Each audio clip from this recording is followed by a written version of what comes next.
Hello and welcome. This is a podcast explaining Ukraine by UkraineWorld.org. Today we will talk about key things to understand contemporary Ukraine. We will try to analyze 7 things which help you understand contemporary Ukraine.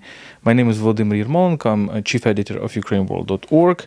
I'm joined by Tatiana Harkova, who is in charge of international outreach at Ukraine Crisis Media Center. Hello, Tanya. Hello. Before we start, let me remind you that you can support us on Patreon, patreon.com/UkraineWorld.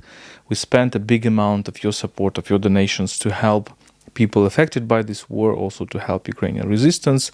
Ukraine World is brought to you by Internews Ukraine, one of the biggest and oldest Ukrainian media NGOs. 7 things which help us understand contemporary Ukraine. Let's try to analyze them. We just made a kind of a list, right? And the first thing that comes into the mind is the idea of decentralization. Ukraine cannot be understood as a centralized country, as probably some other countries can be understood in this way. Ukraine is very decentralized. It's kind of has different regional poles. We can talk about Kyiv, but we can talk about Kharkiv, we can talk about Odessa, Lviv, Dnipro, Mykolaiv, Chernivtsi. Each of these towns, each of these cities will be very specific. What do you think? Yes, indeed, and even politically we do know about this reform of decentralization which started back in 2015 or 16. If we are not mistaken, it was an idea against corruption, but in a way we can speak about multiple cultures in different regions of Ukraine and multiple attitudes towards power as well in different regions, and this was maybe one of the key issues which helped Ukraine to resist during this war as well, because each city which resisted, like Kharkiv and Kyiv, they had their own forces to resist. And at the same time, I am frequently asked, for example, by foreign journalists, how does Ukrainian state help, for example, internally displaced people? And at the first seconds, I just don't know what to reply, because normally this is local power, local authorities who help these people. So if you go to Lviv, you'll address your issues to mayor of the city, and you'll see, for example, people providing you schools to sleep or any kind of humanitarian aid, and they are local people and local volunteers. That's why when you travel into Ukraine, what is important is to know local people. You cannot judge about situation in Kharkiv being in Kyiv. You cannot judge about situation if you don't have a proper network in Odessa. So networks are everywhere, so you are to know people. I mean, namely military, but also volunteers, what we call active people, any kind of activists and civil society. These are different approaches, different languages even. When we travel, we observed different attitudes. Politically, it's also very much democratic, because when we speak about decentralized state, we are speaking about state which is not ordered from the top. So it's a kind of communications, bottom-up structure of the country. And that's why we are frequently astonished, saying that when we asked what kind of support for us Ukrainians was the fact, for example, that the leader of the country, Zelensky, didn't leave the country on the 24th of February. And our response is quite clear for us. This is not the question to address only to the president, because sure enough, it will be kind of discouragement for people if president leaves, but we will still be there. So local power, local mayors will be still in place, and local people will be still here to resist. So you cannot rule Ukraine by giving orders from the top. Exactly, and when you travel across Ukraine, you see this resistance, you see the territorial defense in each village, you see, for example, the help to the displaced persons in each particular village organized by local authorities. Really, if you, for example, in the first weeks when you was traveling from Kyiv or fleeing the war, or from the eastern Ukraine, you would go to kind of maybe a Vinnytsia or towns in the Vinnytsia region, and you will face a remarkable situation when everything is organized to help you. when they bring you, for example, to a school just to remade in the form of a shelter for the refugees, for the people who are seeking the asylum, and this is all done by the local. But I remember, for example, maybe the last thing to say here, important thing, I remember sociological polls before the Revolution of Dignity in 2014, when people before that date, before 2014 at least, they had much stronger what you call regional identity. So when people were asked, how do you identify yourself, people were saying, oh, I'm a kind of, I live in Poltava, or I live in Kiev, I live in Kharkiv, so I am from that region. And that became more general after the Revolution of Dignity, so people were starting to say about themselves, we are Ukrainians first, and then that we are coming from that and that region, because in this decentralization, there is also several risks, as we've seen in Donbass. For example, Putin today is talking about people of Donbass, like as if like a ethnicity, I don't know, kind of different people, separate people existed in Donbass, if not like a mix of Ukrainians, Russians, and other people, so people of Donbass. So there are some dangers of that as well in this diversity, but at the same time, this sentiment, this feeling of unity, of being Ukrainian, it comes first from your regional identity, and then you transcend it in a kind of identity on a national level. I would state it like that. Each city, for example, Odessa is kind of a world apart, right? And Lviv is a very specific. You will never confuse Lviv and Odessa, or Kharkiv, or Dnipro, or Zaporizhia. They are very different, or Vinnytsia, very different with very specific sense of their regional identity. For example, in Dnipro you have this very vivid frontier identity. In Kharkiv, of course, the history of Kharkiv culture. In Odessa, obviously, well, you can have a Jewish history, but also you can have a European history, European architecture, French influences, and etc.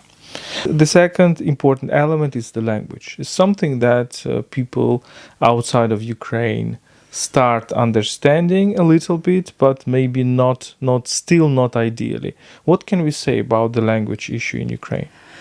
Well, this is a huge issue about language because during centuries there were a lot of foreigners were mixing up or not distinguishing between Russian and Ukrainian, stating that Ukrainian language was something like a dialect from Russian language, which is not true at all. So Ukrainian language is unique language. It is very much different from Russian.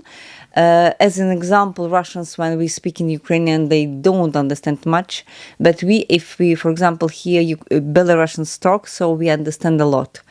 And vice versa, when Belarusians listen to us, they do understand quite a lot of things. But at the same time, inside Ukrainian language, you have a multitude of dialects as well. Maybe not dialects, but I would call it accents. If you travel to Poltava, and if you are fluent in Ukrainian, you will never mix Poltava language, Poltava Ukrainian with Lviv Ukrainian. This is a kind of a different accent. And if you move to Kharkiv is a bilingual city, so many people still speak Russian in Kharkiv because it's close to Russia because of some historical factors like family ties and Russification and all that stuff. But the Ukrainian is quite clear, and it's extremely different from what you hear in Poltava, for example. And this is true for the whole Ukraine. In each region you have the different manner to speak, so it proved that Ukrainian is a language because it already has inside many accents, many manners. Not talking about Surjik, this mix of Russian and Ukrainian, and with a lot of irregularities inside. It's not a literal language, but it's widely used everywhere in Ukraine, normally in cities, but in villages as well. So Surjik is also a quite interesting phenomena. There are a few things which should be avoided when you think about languages in Ukraine. The first thing is that you perceive this language group as a kind of a homogeneous groups. Sometimes we are asked, so what do you do about Russian-speaking minority? And this question doesn't make sense for Ukrainians, because what is a Russian-speaking minority? Everybody here speaks Russian, and Almost everybody, yeah. almost everybody here speaks Ukrainian. People like us, for example, we were born and raised rather in a Russian-speaking families, but now we mostly speak Ukrainian, but we can switch into Russian, and that's it. So how you define Russian-speaking minority? Basically, there is no such thing. Russian, this is not a language of a minority, it is an imperial language. So a language of empire, which was here for a couple of centuries, and it is a direct result of this Russification and the will of the Russia Empire to erase any trace of Ukrainians. So this is not a language which is proper to a kind of a group of people, but it is imperial language, and we know a lot of stories, for example, for generations of our parents who were, for example, born in Ukrainian families and they spoke Ukrainian during their childhood, but then they switched to Russian because Russian was a kind of language of culture, language of education, language for career, language for Communist Party, etc., etc. And then, so now it is different, so everybody understands Russian here in Ukraine, but we see that now almost everybody, maybe for a small exception of people who are quite old now and they lived all their lives during Soviet times and they are maybe old enough to learn and they are unable to learn Ukrainian, but for kids who started, so Ukraine is an independent country starting for 30 years already, and during these 30 years we had millions of kids who went to Ukrainian-speaking schools. So because education is in Ukrainian for 30 years already. So there is nobody in Ukraine who doesn't understand Ukrainian. This is simply impossible. So just to continue this idea, you cannot find a Russian-speaking ghetto, or you cannot find a Ukrainian-speaking ghetto, right? So probably in the West people speak more Ukrainian, in the East they speak more Russian, but it's not like in some other countries where this language identifies with a certain very clear-cut group, right? It's not the case in Ukrainian. And interestingly, on Ukrainian television, very often before this invasion we have seen a situation when an anchorman speaks Ukrainian, the guests are speaking Russian.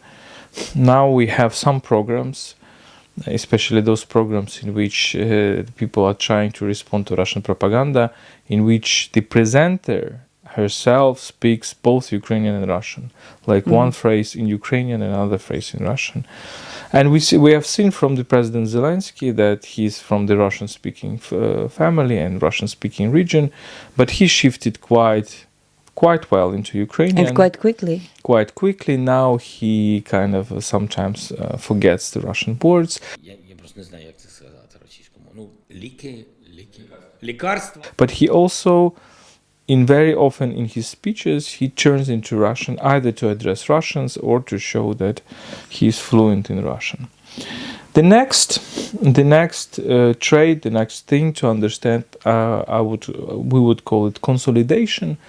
By this we mean that Ukraine would have been described like some, maybe even 10 years ago in 2012, when Yanukovych was still in power, as a polarized country, like a typical right now for the United States, for Britain, for Poland. And it was interesting that in the years 2000, in the decade 2000, people were saying, okay, look at Poland, how consolidated they are. They are so consolidated around EU membership. So why Ukraine is not consolidated? Because we had a split country. Half, like 30% would be for EU membership, 30% for integration with Russia, and 30% undefined. And now it's not the case. So now it's like vice versa. We see Poland more or less polarized, right? But Ukraine increasingly consolidated. In a way, it was kind of artificial division in foreign press, in foreign audience. We frequently meet this attitude about Eastern Ukraine and Western Ukraine. But still, before the Revolution of Dignity, there were clear two political camps. So Yanukovych clan somewhere in the east, and some others democratic orange, call them orange political forces, democratic political forces, which were leaning to the west.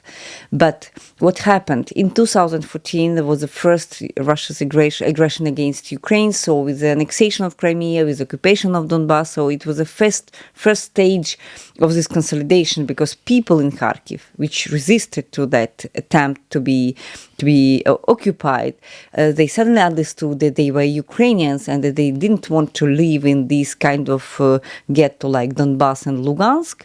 So it was a kind of the first failure of these Russian or pro-Russian political projects. Political forces which were still present in the country after 2014, they had around 15% of support, maybe from 10 to 15% of support, but no more than that.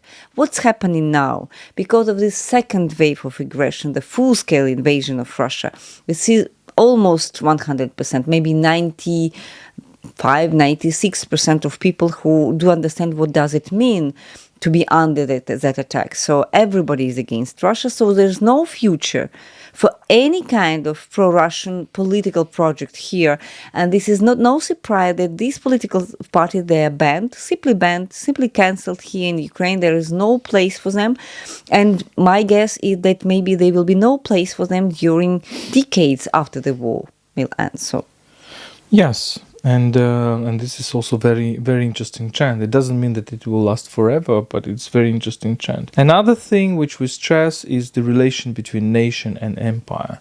So our understanding of Ukraine right now is that this is part of the former empires which try to define itself as a nation state. Nation state, not a ethnic nation, but political nation, but nation in a sense that it unifies the people living on this territory, and this state doesn't really pretend on other territories of other countries, doesn't see itself as a kind of eternally enlarging, whereas Russia sees itself as eternally enlarging. Mm-hmm. My metaphor is that Ukraine has, in the idea of Ukraine, has clear-cut borders and plurality of centers. So the center is nowhere, but there is a clear-cut radius borders. Russia has a clear center, Moscow, and then no defined borders, right? So, and therefore it always tries to expand. This very political idea is to expand. And I think this is something that is very important to understand. In this situation. I do like this metaphor of being fixed center, but never ending country. By the way, recently, Putin has directly quoted and presented himself as Peter I. So he was talking about, so this is maybe sort of false interpretation of what's happening with this special military operation, because in the beginning he was talking about kind of demilitarization, denazification. Later he was talking about liberation of the people of Donbass, something like that. And now last week he pronounced that and posed quite clearly about that they are getting back territories like Peter the First did. So he's presenting himself as a leader of this empire. In fact, it's clear enough for everybody this project, this vision is outdated. There is no place for empires in modern world. So this is over. This story is completely over. Let's hope at least. But empires sometimes come back, and we see that they come back very violently.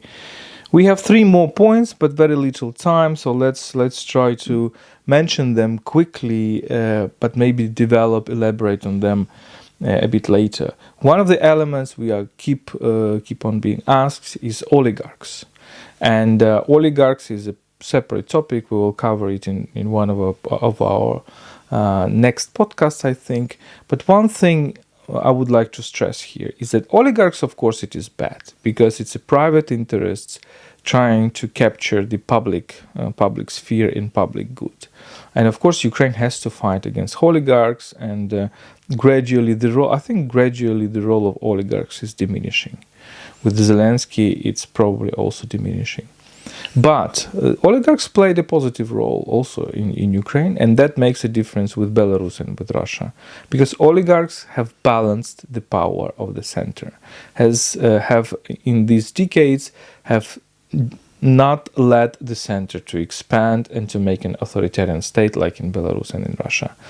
And in a way, some of the oligarchs also backed the revolutions, the Orange Revolution, the Euromaidan.